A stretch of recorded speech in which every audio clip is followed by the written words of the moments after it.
শ্রী শ্রী ঠাকুর অনুকূলচন্দ্রের 136তম জন্ম মহোৎসব সহ শিলচর সৎসঙ্গ আশ্রমে 46তম শ্রী বিগ্রহ প্রতিষ্ঠা বার্ষিকী উৎসব বিভিন্ন ধর্মীয় কার্যসূচির মাধ্যমে পালন করা হচ্ছে। উৎসব অনুষ্ঠিত হবে 2 দিন ব্যাপী।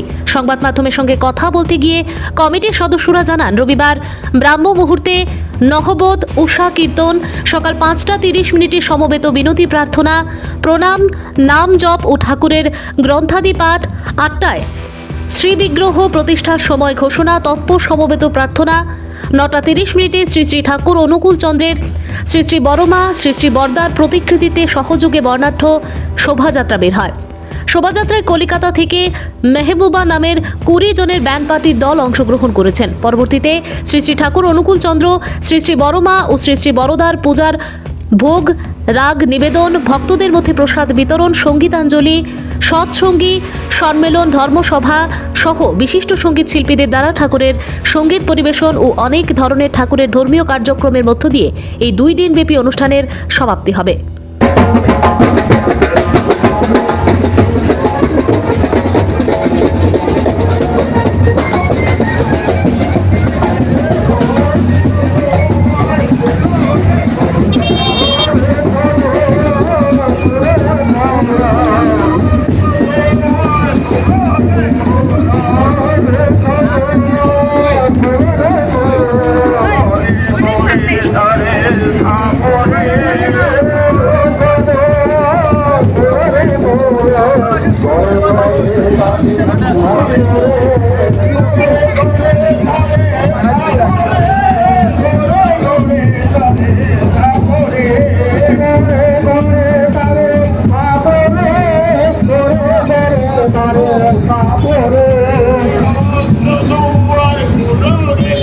এই শোভাযাত্রা এক অসাধারণ দৃশ্য।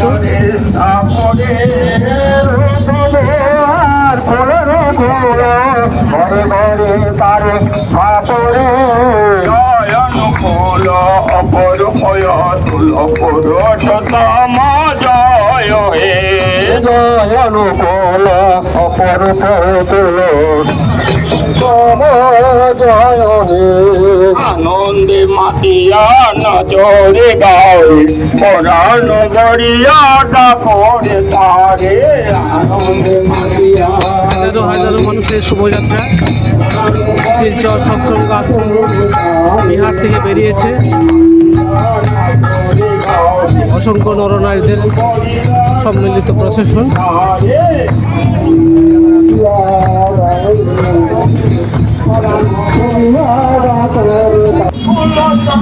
কৃপাল গোবিন্দ কৃপাল গোবিন্দ অনুকূল চন্দ্র কৃপাল গোবিন্দ অনুকূল চন্দ্র পুরুষোত্তম জয় হে গোপাল গোবিন্দ অনুকূল চন্দ্র পুরুষোত্তম জয় হে।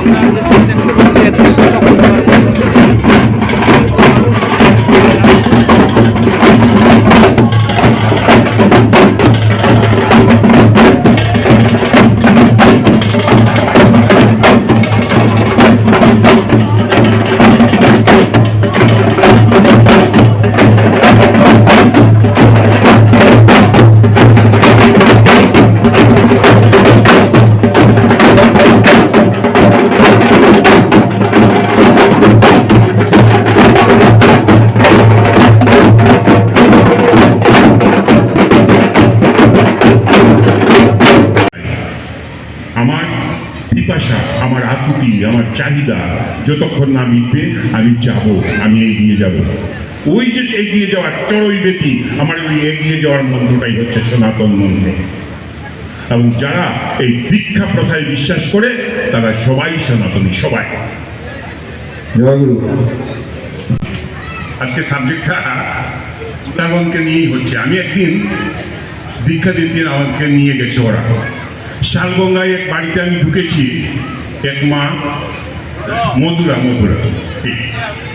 এক বাড়িতে ওরা আমাকে নিয়ে গেছে। ওখানে আমরা রুটি খাবো। সারাদিন কাজ করছি, রুটি খাবো।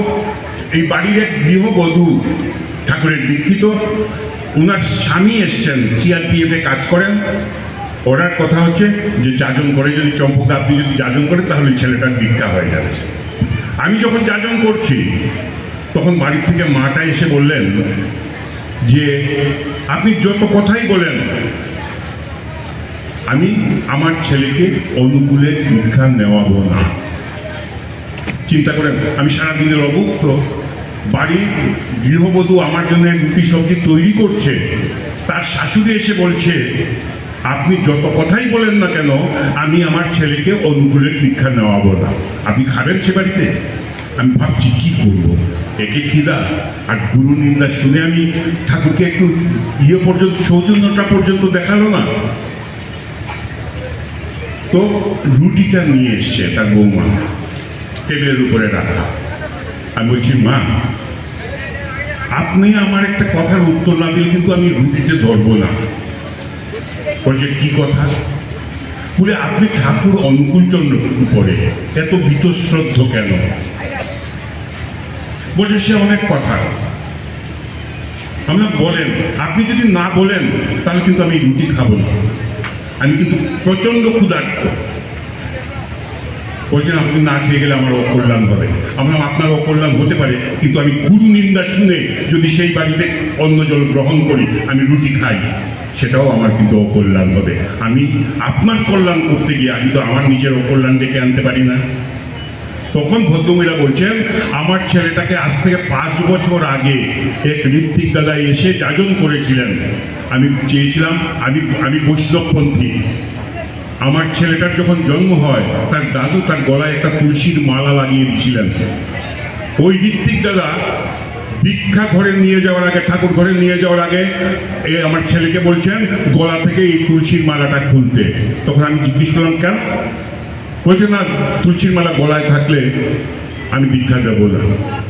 আমরা আপনার দীক্ষা নিতে গেলে যদি তুলসীর মালা খুলতে হয়, তাহলে আমার পিতৃপুরুষের দেওয়া তুলসীর মালা আমার ছেলের গলা থেকে খুলবো না, তার চাইতে আমি আমার ছেলেকে দীক্ষাই দেওয়াবো না। এর জন্যে তিনি ঠাকুর অনুকূলচন্দ্রকে অনুকূলের দীক্ষার কথা বলছেন, মানে রাগে, যে গুরুর দীক্ষা নিলে পরে পিতৃপুরুষদের সংস্কারটাকে ছেড়ে দিতে হয়,